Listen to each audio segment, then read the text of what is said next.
नमस्कार, आप देख रहे हैं सुप्रभात। मैं हूं रश्मि श्रीवास्तव, आपके साथ सुबह के बुलेटिन की शुरुआत करेंगे। बिहार विधानसभा के मॉनसून सत्र का आज चौथा दिन है और आज भी सदन के अंदर हंगामे के आसार हैं। कई ऐसे अलग अलग मुद्दे हैं जिसे लेकर विपक्ष हमलावर रहेगा।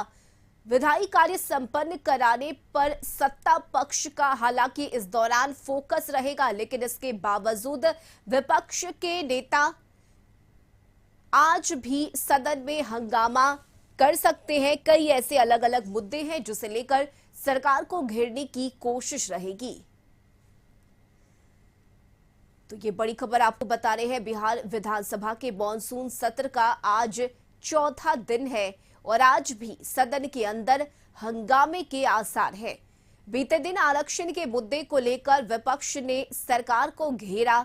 वेल में पहुंचकर विपक्ष के विधायक हंगामा कर रहे थे, नारेबाजी कर रहे थे और ऐसे में आज भी उन्हीं मुद्दों को सदन में उठाया जा सकता है।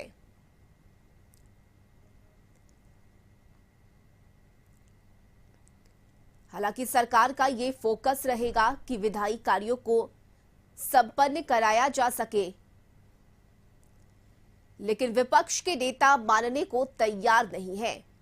आरक्षण, अपराध, रोजगार, ये कई ऐसे मुद्दे हैं जिसे लेकर नीतीश सरकार से विपक्ष जवाब मांग रहा है और आज भी सदन के अंदर हंगामे के आसार हैं। तो बिहार विधानसभा के मॉनसून सत्र का आज चौथा दिन है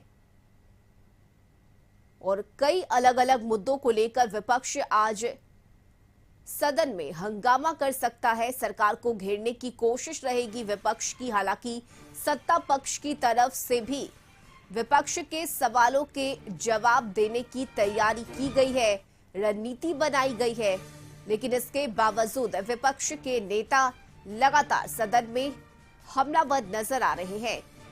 कल भी जबरदस्त हंगामा सदन में देखने को मिला। सिर्फ इतना ही नहीं, यूथ कांग्रेस के नेताओं ने कल सड़कों पर भी प्रदर्शन किया। तो सड़क से सदन तक घेरने की तैयारी विपक्ष की तरफ से की गई है और ऐसे में आज भी कई मुद्दों को लेकर विपक्ष हमलावर रह सकता है। तो आज चौथा दिन है मॉनसून सत्र का। हालांकि विधायी कार्यों को संपन्न कराने पर सरकार का फोकस रहेगा। न्यूज रूम से सहयोगी गौतम इस वक्त हमारे साथ जुड़ गए हैं। गौतम, कल आरक्षण के मुद्दे को लेकर विपक्षी विधायकों ने सदन के अंदर हंगामा किया, मुख्यमंत्री की तरफ से उन्हें जवाब भी दिया गया, लेकिन आज चूंकि चौथा दिन है और आज भी कई ऐसे अलग अलग मुद्दे रहेंगे जिसे लेकर विपक्ष सड़क से सदन तक सरकार को घेरने की कोशिश करेगा। और इसमें देखिए 22 तारीख से 26 तारीख तक ये मानसून सत्र का जो है आह्वान किया गया और ये 22 तारीख से शुरुआत हुआ। 22 तारीख के दिन यानी जो पहले दिन की गतिविधियां होती हैं, शोक व्यक्त किया जाता है, अभिभाषण होता है और जो विधायक दल की जो बैठी, सत्ता दल की, विधायक दल की बैठक, ये तमाम प्रक्रियाएं हुई।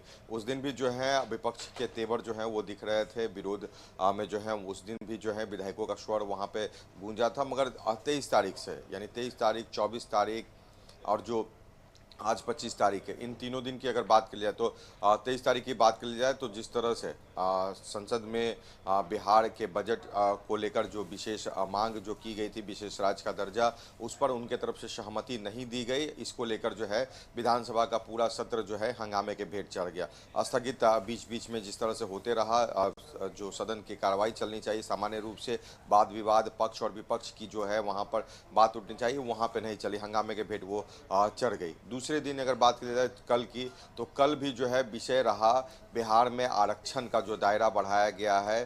गणना जो की गई थी बिहार सरकार के माध्यम से, जाति आधारित गणना, उसका रिपोर्ट के अनुसार जो है बिहार में आरक्षण का जो दायरा बढ़ाया गया था, उस दायरे को जो है सुप्रीम कोर्ट की तरफ से चुनौती देते हुए सुप्रीम कोर्ट में याचिका दायर की गई थी और उसके बाद जो है इस पर स्टे लग गया था। तो यानी जो कहा जा सकता है कि कोर्ट के जो इस आदेश के बाद जो विपक्ष के विधायकों की मांग है कि इसे जो है बिहार सरकार में अगर डबल इंजन की सरकार जो है केंद्र और बिहार की सरकार एक साथ मिलकर काम कर रही है, तो इस आरक्षण के बढ़े हुए दायरे को संविधान की 9वीं सूची में क्यों नहीं शामिल किया गया, जिसके कारण नहीं शामिल कराने कोर्ट ने इस पर स्टे लगा दिया। इस तरह की गतिविधि से बिहार के लोगों के लिए, जो बिहार की सरकार ने काफ़ी पैसे खर्च कर जो है ये काम किया था, उसका फायदा उन्हें नहीं मिल रहा। और इन तमाम चीज़ों को लेकर सदन की कार्रवाई जो है शुरुआती दौर से यानी 10 बजे से शुरुआत हुआ। सदन के बाहर पोर्टिको में जो है प्रदर्शन हुआ विधायकों का, तमाम विधायकों ने वहां पर इस विषय को लेकर प्रदर्शन किया। उसके बाद जो सदन के अंदर की कार्रवाई हुई, लगातार वेल में जो है ये प्रदर्शन होता रहा। विधानसभा अध्यक्ष की तरफ से शुरुआती दौर में ये चीज़ों को बताया गया कि सदन की कार्रवाई को चलने दिया जाए, मगर जिस तरह से विपक्षी विधायक वेल के अंदर पहुंच गए थे और लगातार हाथों में पोस्टर लेकर विरोध कर रहे थे इस विषय पर सरकार का, तो उन तमाम चीज़ों में जो है सदन की कार्रवाई 2 बजे तक स्थगित करनी पड़ी। फिर उसके बाद 2 बजे की कार्रवाई जैसे ही शुरू हुई, सदन के विधायक फिर से वेल में पहुंच गया और स्पीकर की तरफ से इन बातों को कहा गया कि जो कार्रवाई का जो समय था या जो वाद विवाद का जो समय था, सरकार अगर चाह रही थी आपको बोलने का मौका दे, आप लोगों ने जो विरोध किया उस कारण से आपका समय खत्म हो गया।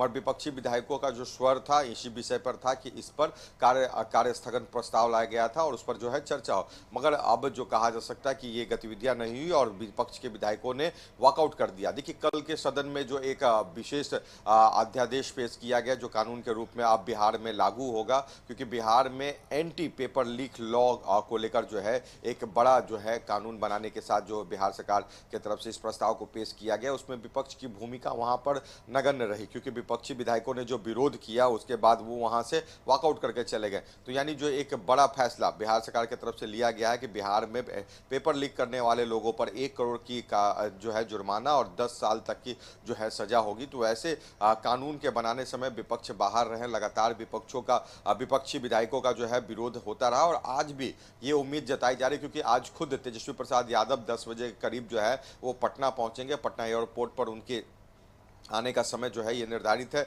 आज तेजस्वी प्रसाद यादव अगर विधानसभा पहुंचते हैं तो उन तमाम चीज़ों पर देखिए उनको लेकर भी सवाल सत्ता पक्ष के लोग उठा रहे थे कि कहाँ गए तेजस्वी प्रसाद यादव। और आज अगर तेजस्वी प्रसाद यादव आते हैं तो किस तरह से विपक्ष की बातों को, क्योंकि नेता विरोधी दल के रूप में सबसे बड़े विपक्षी दल के नेता के रूप में उनकी आवाज़ होगी और उनके तरफ से क्या कुछ जवाब दिया जाता है, क्योंकि मुख्यमंत्री नीतीश कुमार या जो कहा जाता है कि सत्ता दल के जो शीर्ष नेताओं के ऊपर जो जवाब देना होता है, तेजस्वी प्रसाद यादव की एक बहुत ही सोची समझी स्ट्रैटेजी के तहत उनका जवाब होता है। तो विपक्ष के भी नेता जो है तेजस्वी प्रसाद यादव के आने के बाद और भी अपनी बातों को आज मजबूती से वहां बिल्कुल गौतम, यानी आज संभव है कि सदन में तेजस्वी यादव और नीतीश कुमार एक दूसरे के आमने सामने होंगे। किस तरह से वाद विवाद आज सदन में देखने को मिलता है, ये बड़ा दिलचस्प होगा देखना। बहुत शुक्रिया गौतम आपका तमाम जानकारी के लिए।